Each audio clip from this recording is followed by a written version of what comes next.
Good afternoon, grabe. Pang Miss Universe naman yung tanong na yan. Wait lang, ano yung first question? So the first question is...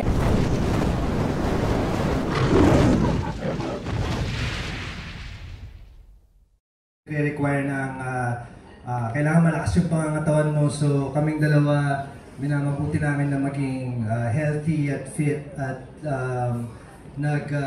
dinagdagan namin yung mga workouts namin para hindi kami mabigla at hindi ma-injure, lalo na yung pinaka-importante sa mga ginagawa namin. Okay, bilang mag-asawa, of course, hanggang dikit naman talaga kayo, for real. Pero ano lang yung mga bagay o mga pagkakataon na pwede nyo sabihin, hindi kami pwedeng maging hanggang dikit dito? Mga bagay na hindi pwedeng maging hanggang dikit?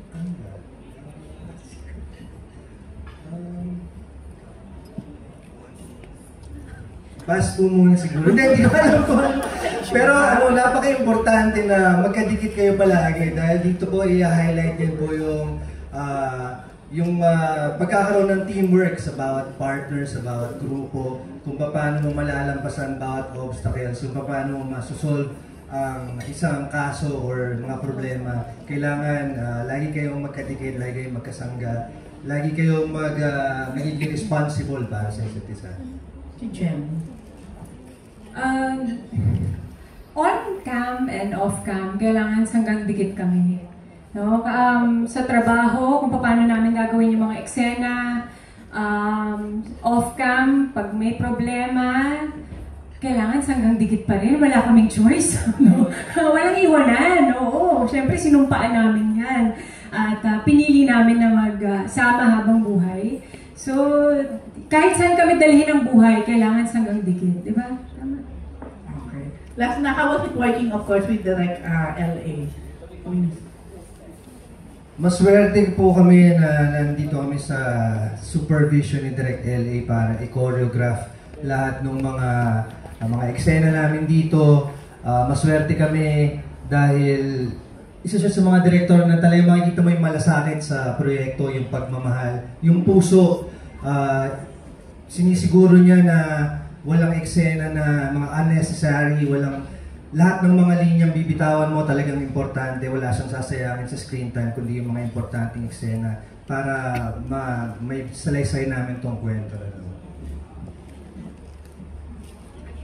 Yes, nasabi na ni Dennis yun kung gaano kami kasaya rin na makatrabaho si Direk dito talaga sa show. Kasi first time kong makatrabaho si Direk ng full. Kasi usually, mga 2 days lang, Direk na 1 day. So hindi ko talaga na-experience yung ganito na kung paano kami inaalagaan sa set, paano inaalagaan bawat eksena, bawat characters bibigyan ng importansya. Kaya wala akong masabi, kundi masaya talaga kami. At sana sa next show ulit, Direk kami. Ikaw ulit.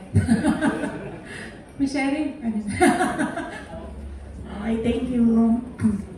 Maraming salamat, Ms. Rose Garcia from PEP. And now, let's call her from Random Republica, Ms. Rog Alday. Hi, Ms. Rog. Hi, my question is for Joros.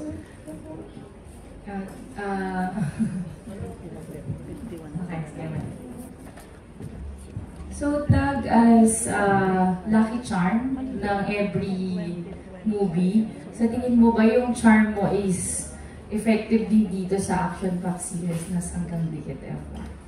Actually, hindi ako naniniwala sa Lucky kasi malas yun eh. Pero,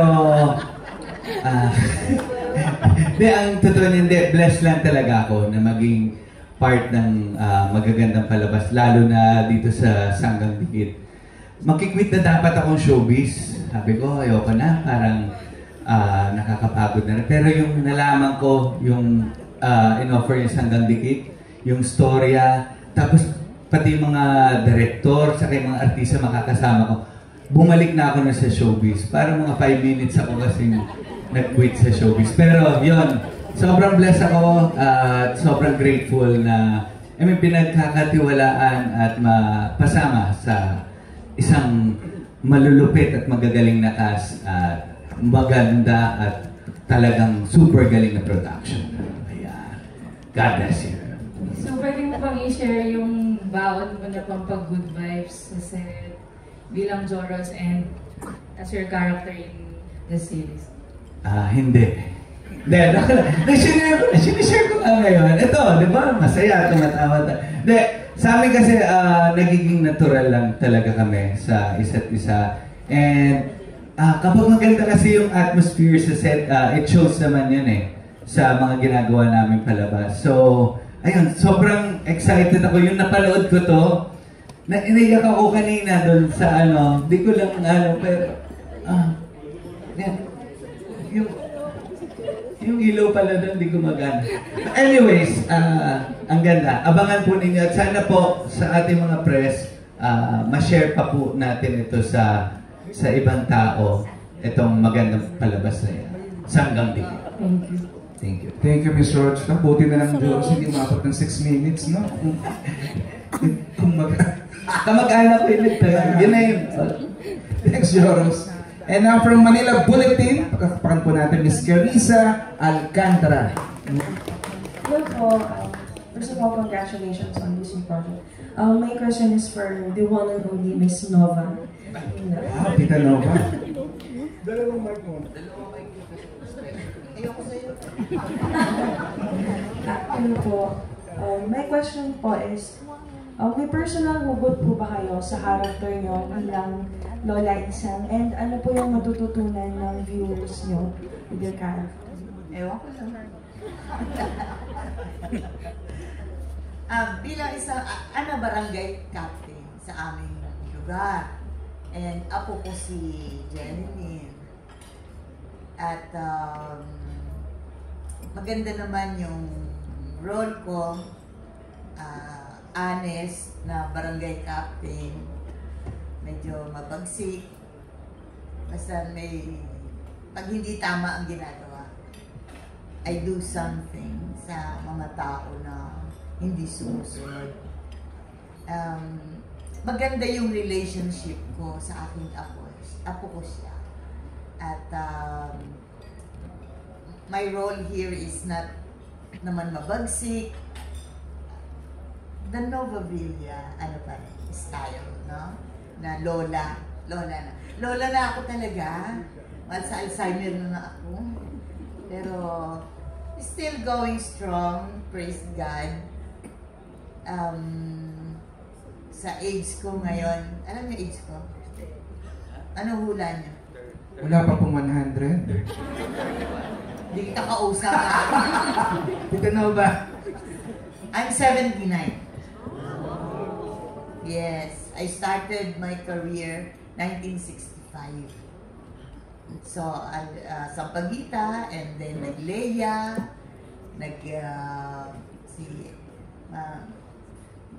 tapos nag-FPJ. Doon ako diniscover ni FPJ sa Daniel Barion.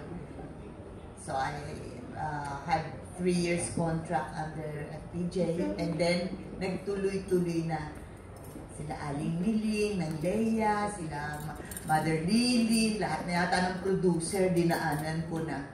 And up to now, awa ng Diyos, nandito pa rin tayo. At all channels ng Philippine Television, lahat yan, nag-show na ako lahat dyan. And up to now, nandyan tayo. Meron tayong Pipito Manaloto, and mga drama. Yan noon.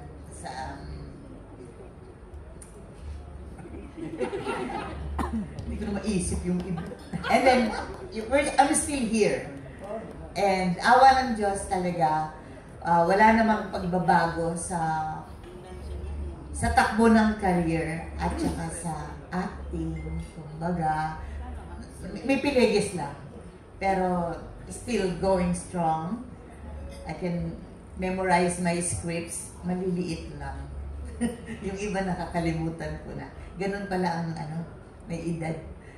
And siyempre, pasalamatan Panginoon sapagkat hanggang ngayon, yung mga kasama ko, hindi ko na rin sila nakikita, yung mga edad ko, kasama ko sa show.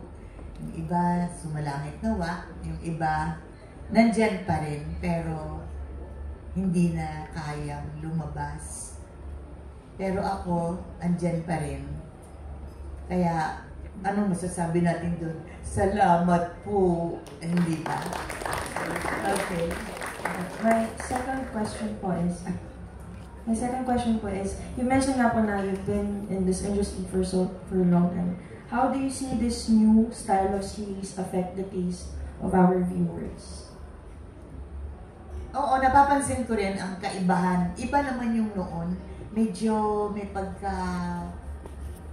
yung mga shows noon at saka yung ngayon, malaki na rin ang kaibahan. Nagbabago ang lahat. Nagbabago ang style ng pananamit. Nagbabago ang style ng buhok. Nagbabago ang style ng makeup. Everything. As we go, years go by, talagang nakikita natin ang lahat ng pagbabago, even in the government, even, yung ganoon. But still, kailangan mag-adjust din ako. Tapos na yung mga nakaraan, pero may napulot na ako doon. At minsan nagagamit ko pa rin sa bagong trend natin ngayon. Thank you po. Muli nating balikan ang naging karera Tita Nova. Let's all watch this. Joke lang, Tita Nova.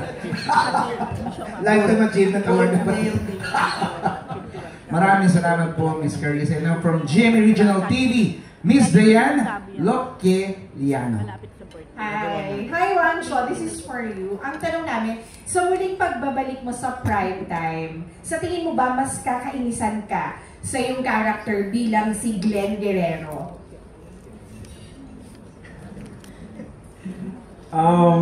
We'll see. Tingnan natin. So far, we're starting off the project na medyo mabait ako. And titingnan natin. Siyempre, surprise namin sa inyo where the character will go. Pero tingnan natin kasi parang marami nga natuwa nung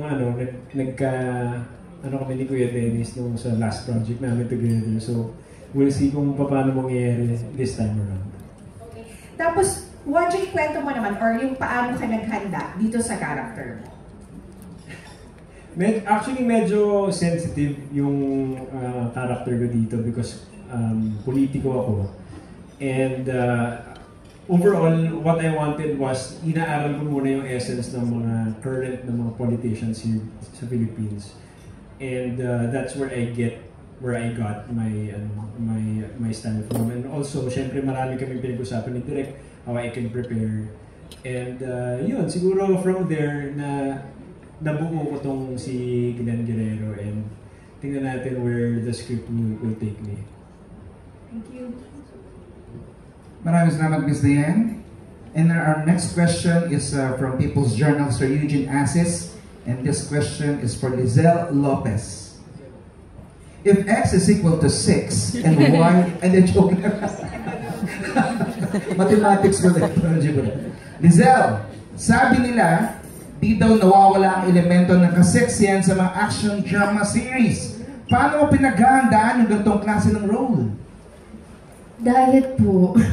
Yes, diet and exercise. Of course, every bagong series naman po, kailangan talaga mag-prepare ka sa iba-ibang character. So, for this character, I think Selena is more on pa-sexy, but she's not really a kontrabida. First time. Thank you so much, Direk LA. Ayun, first time ko na ang role ko po sa series ay mabait. At sabi nga po ni Direk LA ay she does things with love. So, sa preparation, bagong preparation po to sa akin kasi yun nga, nasanay po ako na kontrabida yung roles ko lagi sa mga past series. So now, I think bagong atake naman. May follow-up question tayo, Lizelle? Yes. Ano pa ang mas malalim na karakter na gagampanan ng isang Lizelle Lopez sa Sanggang Dikit? Oh my goodness, pwede ko ba sabihin? Answer it in 3 words. Grabe, pala-isipan naman. Hindi, pero yun. I think isang malaking key witness si Selena dito sa isang crime para ma-solve ni Bobby at ni Tonyo. So, ayun po. I don't wanna spoil anything, so I don't wanna say a lot din. So, yun muna po ang masasabi ko. Thank you so much. Maraming salamat, Lizelle. And now from GMA International, Miss Eka Abaya. Hi, hello Hi, po. Eka. My question po is for Mr. Roy Benson and Mr. Anton Tay. So, sa dami po ng action drama na nagawa niyo po mula noon hanggang ngayon, ano sa tingin niyo po yung malaking pagbabago sa pagbuo ng isang action series sa today's generation po? Si paano yung magaling bumutumot din? Ikaw yung action star. Lahat na sustansya, nakita ko lang konti dito sa... Kasi umpisa lang ng eksena ko si Direk, nagpapasalamat ako dun sa... Kung nga pala masabi siya, magaling mag-explain kasi bago niya umpisahan yung character, yung script, yung sequence, kaya sinasabi niya sa'yo kung paano mo takihin. Yun ang maganda sa kanya.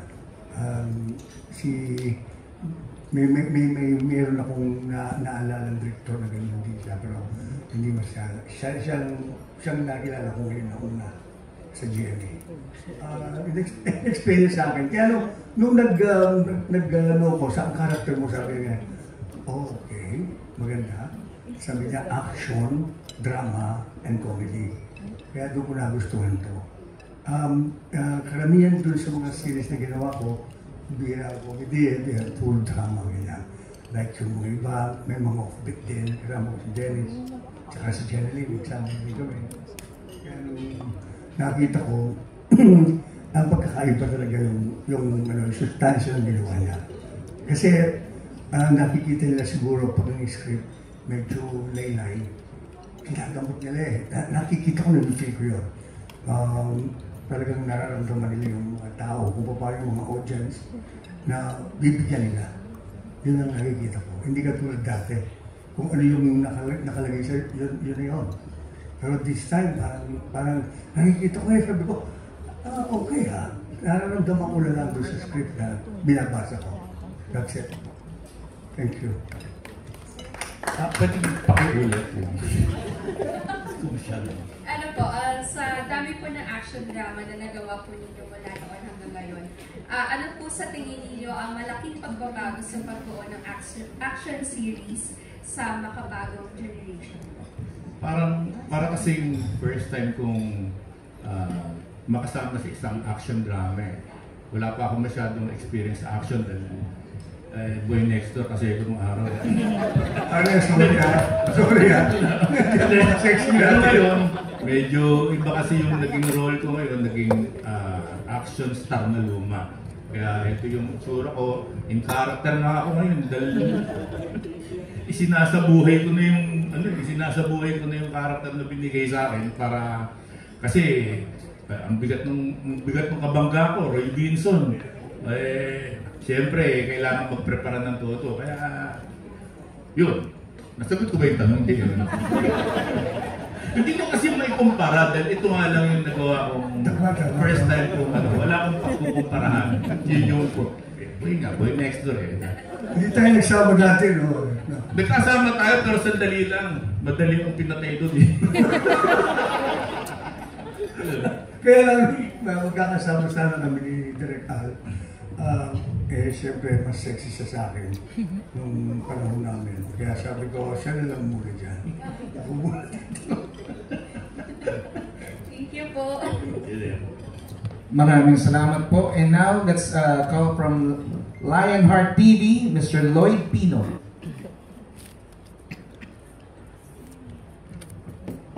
Hello po. For some Pinto po. Here's my question po. What was the most empowering aspect of playing your role and what message does your character want to show to the viewers?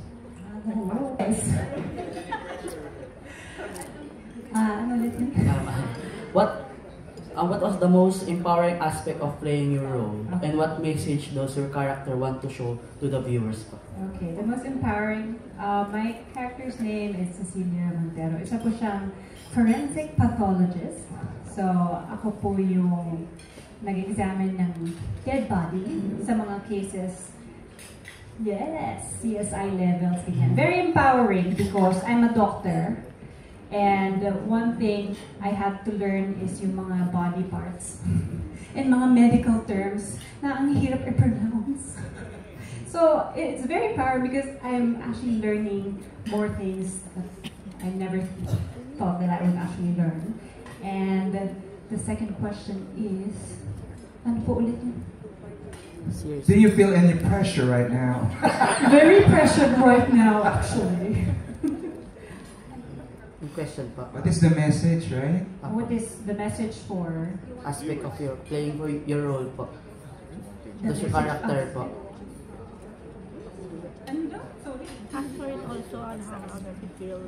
Lloyd, can you please simplify? Please simplify the question. Joke lang, Lloyd. Ulitin ko lang po yung question.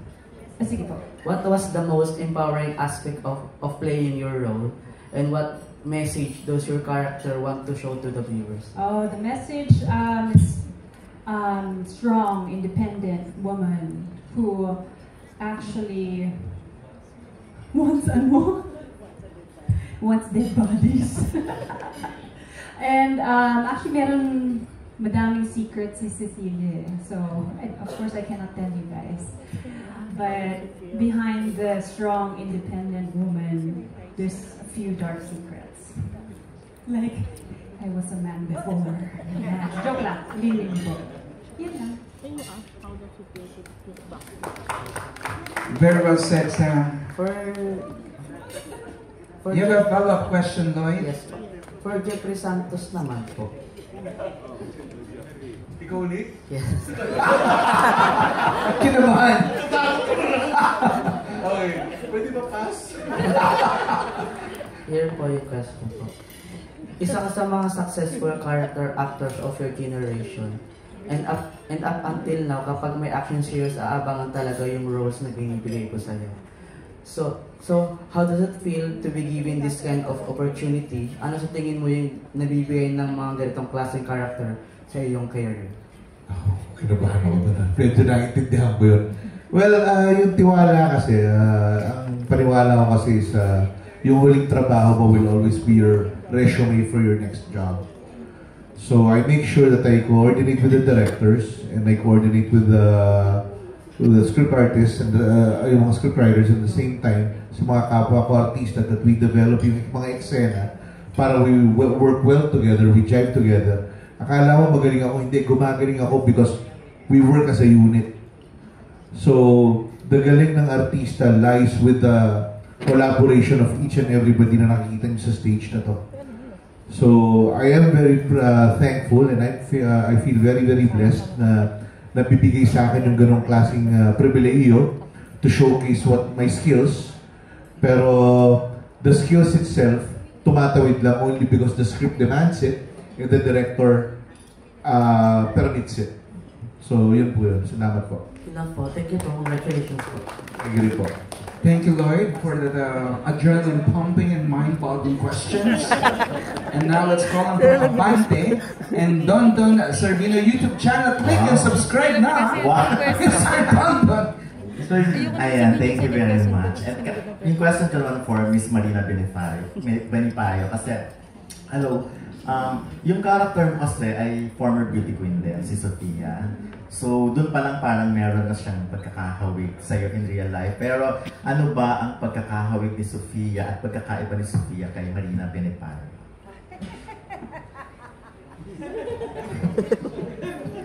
Thank you for that question. Yeah.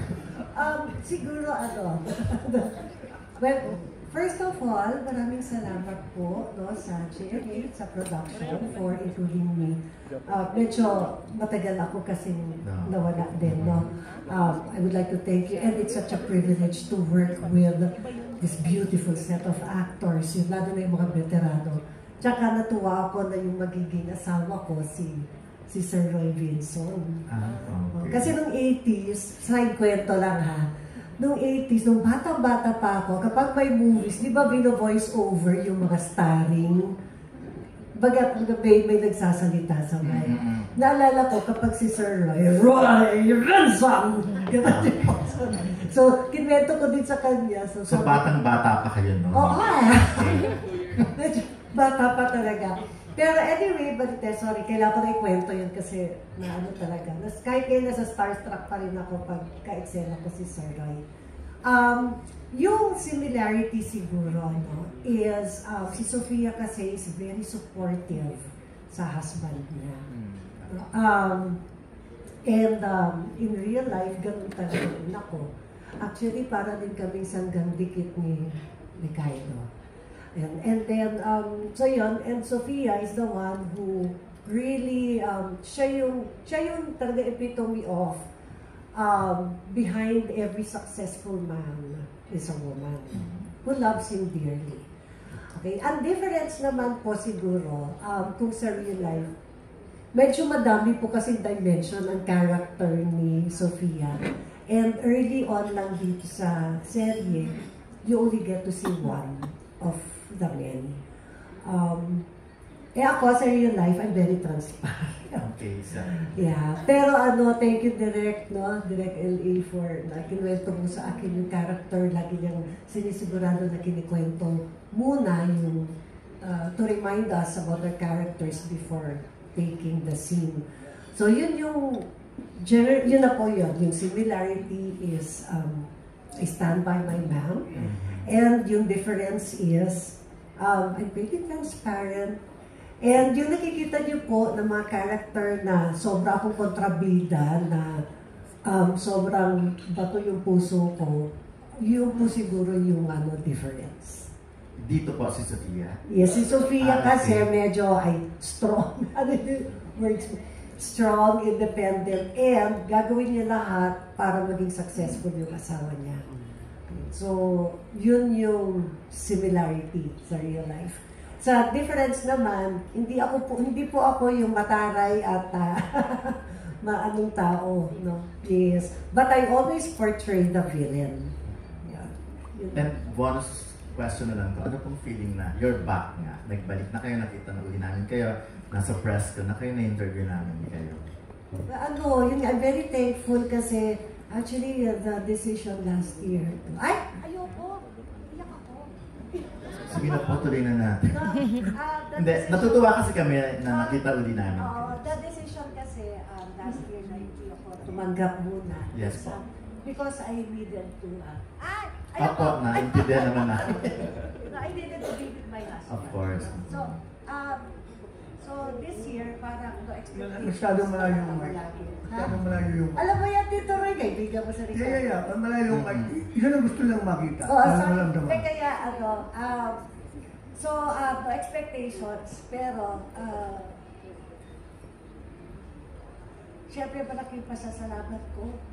Ay! Ayoko yan I'm sorry po, pero kasi natuwa lang kami na tayo here, tapos parang back to your old self na naman si Miss Marina Benifacio, na ganun. Na ang difference na ngayon, medyo short hair na, and medyo may color na yung hair, unlike the... Kasi parang after, bisigot ako. After kasi last year, parang sabi ko ayoko na I decided to make myself feel as is na lang. Sabi ko, ayoko, sorry ha. Oh, sorry po ulit, pero yun lang na... Yeah, I do, thank you. And I would like to thank Direk kasi actually sabi ko, Direk, okay lang ba? Kasi gusto ko as is, where is lang ako, kung ano ako talaga. Actually, maganda po. Oh, thank you. Sorry din po. By the way, nakita ko yung anak mo kagabi sa Bridgetown sa may Pasig. Ay, oo. Na super tangkad, di ba? Kaibigan siya dito, John B. John B. Kasi former volleyball player. Opo. Okay. Thank you. Sorry po. Okay, sorry. Ayan. Ito naman, next question ko naman for Allen naman. Wait, Allen, congratulations kasi coming from Abot Kamay, di ba? Another successful na series. And this time, nasa Sanggang Dikit ka. And prime time na to this time. Anong feeling? Siyempre, napakasayo dahil same team namin nung Abot Kamay. Yung Direk LA. Tapos first time ko rin makasama sila, Dennis and Jen. And yung iba nakasama ko rin. Yung Joras, first time ko rin makasama. Pero yung feeling na nandito ka sa group na alam mong napakasaya na set and lahat ng cast masarap ang trabaho. Tapos hindi pressure sa, alam yun, dahil kabisado mo na si Direk Kevin din, nakatrabaho na sa kabila. So, so, yun, parang lang kaming nagtatrabaho ng isang malaking pamilya dito sa set ng Sanggang Dikit. Kaya, yun, so happy dahil napasama ko dito sa show ng Sanggang Dikit dahil, prime time naman. After ng prime time yun. So, kaya natin, sana magtagal ng 2 years, 3 years, di ba? Ay, oo. Pero sino raw ang peg mo bilang police? Peg ko, meron akong kapitbahay na major sa Pampanga. So, siya yung kinakausap ko, siya yung kung paano i-treat yung mga under niya. Tapos, corrupt ba to or hindi? Ganun. Kasi may mga pulis na corrupt, may mga pulis na straight eh. So, hindi lang siya yung kinausap ko, iba-ibang klaseng general or colonel yung kinausap ko bilang para maging peg ko dito sa role ko dito sa Sanggang Dikit. So, yun. Hindi ko rin alam kung ano pupuntahan ng character ko. Okay, so, kung mabait pa siya, or ngayon, mabait pa ako eh. Baka sa kalapit pa. Hindi ko alam sa mga creative. Parang ganun, mabait ka sa simula tapos biglang kontrabida, di ba? Napakawalan niya. So may mga nakausap ka yung mga pulis na corrupt. Sabi mo kanina, di ba? Hindi, siyempre, inisip ko lang yung sa sarili ko na, okay. Sabi ko to, pero hindi naman sinasabing corrupt. Ayan. Kasi, Thank you very much. Thank you po. Sir Dondan, maraming salamat po. And now, let's call from Philippine Daily Inquirer, Mr. Alan Policarpio. Hi, good afternoon. May question ako for Shanti. Ayan. So, ang dami mong projects, you've done movies and mga series, and then K-pop, artist. So, how do you find balance doing all those projects, music, and acting? Well, first of all, I'm grateful po and I feel really blessed kasi non-stop po yung work po na and yung mga opportunities na dumarating po sa akin. It's really a blessing. And about finding balance, naman po, I feel grateful kasi andyan po yung family ko to help me and I'm able to take care of my health and everything. So, yeah, I feel like I'm finding a good amount of balance naman. And are there things na natututunan mo sa acting that you get to apply sa music mo and vice versa? Well, before going po sa K-pop scene, I was already having like acting projects then. So I feel like it helped me a lot in terms of how to speak to the camera, how to act po yung mga pa-cute-cute sa camera, ganyan. I feel like it helped me a lot. And I appreciate din po yung mga comments po ng mga fans na they like how expressive my eyes are and stuff like that. And ngayon naman po sa acting, I'm really grateful po kasi I get to work with this really amazing and really good set of actors po. And I'm learning a lot as I work with them po sa eksena. And yeah, I'm really excited po, looking forward po for sa mga opportunities po and sa kung ano pa po yung matututunan ko with them, especially po kay Direk po. And I'm sure yung parang discipline mo din from your training, dalala mo pa rin. Yes, opo. Thank you. Thank you po. Thank you. My next question for Zonia naman. Hi.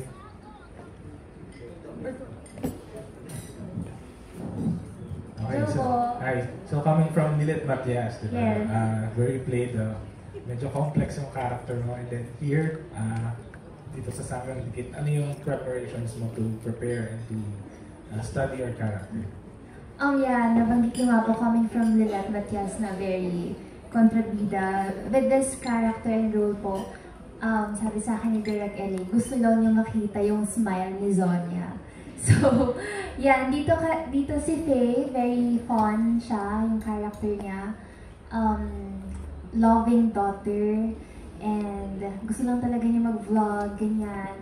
And yeah, preparing for this character, I really ask help from Direk na lagi nga siyang nagsasabi sa amin before po mag-eksena kung ano yung character namin, saan nanggaling yung character namin, background from our character. So, maging aware din kami sa characters namin and ma-remind kami sa characters namin. So, malaking tulong po yung guidance ni Direk sa amin.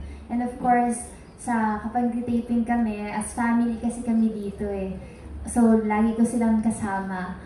Natututo din ako sa kanila kung paano sila umarte at naggagabayan din nila po ako. So, natututo po ako sa kanila. So, do you also see yourself in your character? Tsaka ano yung parang excited ka makita sa pag-develop ng character mo as the series go on? Yes, actually, yung character ko dito is very interesting kasi medyo may impact siya somehow sa ibang characters and sa story. So, nung nalaman ko yun, I'm very excited and very grateful na nabigyan ako ng ganitong opportunity to showcase my skills sa pag-acting. So, talagang pinagbubutihan ko po every character po na binibigay sa akin in every project kasi ito po talaga yung gusto kong gawin and passionate po akong gawin. Thank you po. Congratulations. Thank you very much, Sir Alan Policarpio. And now, from Manila Times, Ms. Isa Iglesias, ang question naman natin is for our dear directors. The question is, what is love? Islam book. Direk, ito po. Bakit sa tingin po ninyo mag-work ang Denjen sa isang action genre?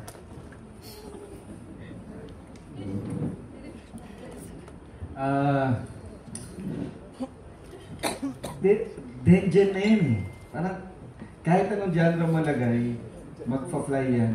Pero, ang lamang kasi nila is hindi sila natatakot mag-experiment dun sa iba't ibang genre. Ako, nanonood ako ng mga TikToks nila. Tapos, may tamo yung strength nila na makapangiti ka. Alam mo yun, sila yung mga type ng videos na gusto mong panoorin pag gising mo kasi ngingiti ka. So, pag in-incorporate mo yun sa action, parang babalik tayo dun sa mga, kung familiar kayo dun sa mga action noong mga 90s, na masaya panoorin. Hindi siya yung action na nakaka-stress. Yung action na pagkatapos may problema ka rin. Ganun. Pag sila, kaya nilang gawing magaan yung so, tingin talaga namin, swak na swak sa genre si Dennis tsaka si Jen. Plus, mas nahirapan pa kami sa kissing scene itong dalawa eh. Kailangan pa alam sa manager kung pwede sila mag-kiss eh. So, yeah. Pero, magkasama na sila sa bahay and yet hindi nila nakakalimutan pag-usapan yung mga eksena kung paano nila gagawin. Ganun ka-professional itong mga to. Tapos, kung alam ko, nire-require lang namin lagi may double. Pero kung pwedeng sila yung gumawa, hindi nila hahayang iba yung gumawa. Kami na yung umaawat sa kanila. So, yung ganun, ang sarap katrabaho ng ganun eh. Lalo na sa ganitong genre. Na yun yung hinahanap na hindi tayo pwede na takot ako ganyan. Kaya thankful talaga kami na tinanggap nila yung project. Kevin? Kaya walang trabaho ngayon. Yun nga, walang trabaho yung mga double. Hindi na ako unan. May mensahe pa yung mga ka-double po. Let's all watch this. Hindi Ay, wala pala. Sorry.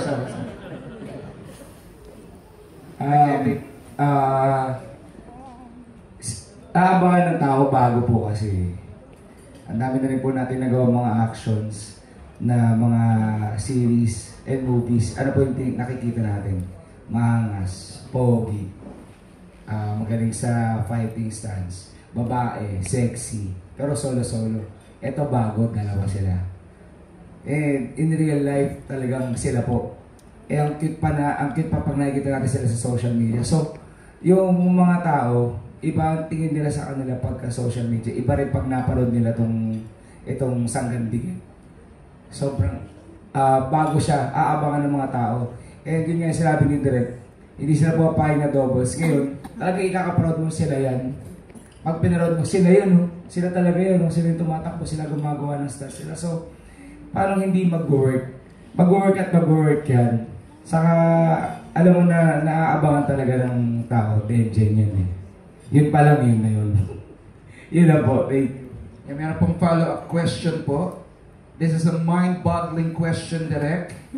Curious lang po ang nakakarami, bakit Sanggang Dikit FR? Ano po ang significance daw po ng title na ito? Pagkatas kasi ng action scene, masakit yung mga katawan na... Nanawagan po. The FR for ill. Ito, hindi na siya sa totoong buhay na gusto naming itawid dun sa screen na mapapanood nyo. Hindi... Totoo siya. Yung makikita nyo, kung kikiligin kayo, kung malulungkot kayo, kung magiging masaya kayo dahil sa dalawang to. Totoo yun, kasi yun sila sa totoong buhay. So, kaya nandun yun. Maraming salamat, Direk LA. And for our last question, from the Chickenest, tawagin po natin Mr. Albert Abelido. Hey, mabuhay. Good afternoon. Hi, Albert. My questions are for Denjen. Considering that, of course, you're together at home, tapos pag labas yun pa ng bahay, pupunta din kayo to work together and yun, act together. How do you maintain na hindi kayo magkakasawaan and of course, ensure na hindi rin naapektuhan yung mga nangyari sa work, pabalik naman ng bahay? Paano ba? Siguro pag mahal mo yung isa't isa kahit na kahit gaano kayo katagal magkasama, kahit magkasama kayo sa trabaho, magkasama kayo sa bahay, kung talagang gusto mo talaga siyang makasama, parang parang pag andun yung pagmamahal, parang never ka magsasawa eh. Kasi lalo na pag lagi kayong gumagawa ng mga bagong bagay, laging may mga exciting na ginagawa. And feeling ko kailangan importante pa rin yung meron kayong time para sa isa't isa. Nasa trabaho man o hindi, dapat huwag niyong kakalimutan na meron kayong oras para mag-date paminsan-minsan, lumabas for a quick getaway or ano man. So, para sa akin, okay na magkasama kami sa trabaho. Na kasi clingy ako eh. Hindi, medyo kasi pag sa bahay, iba yun. Nasa bahay kami bilang mga magulang, mag-asawa. Pagdating sa set, mga artista kami.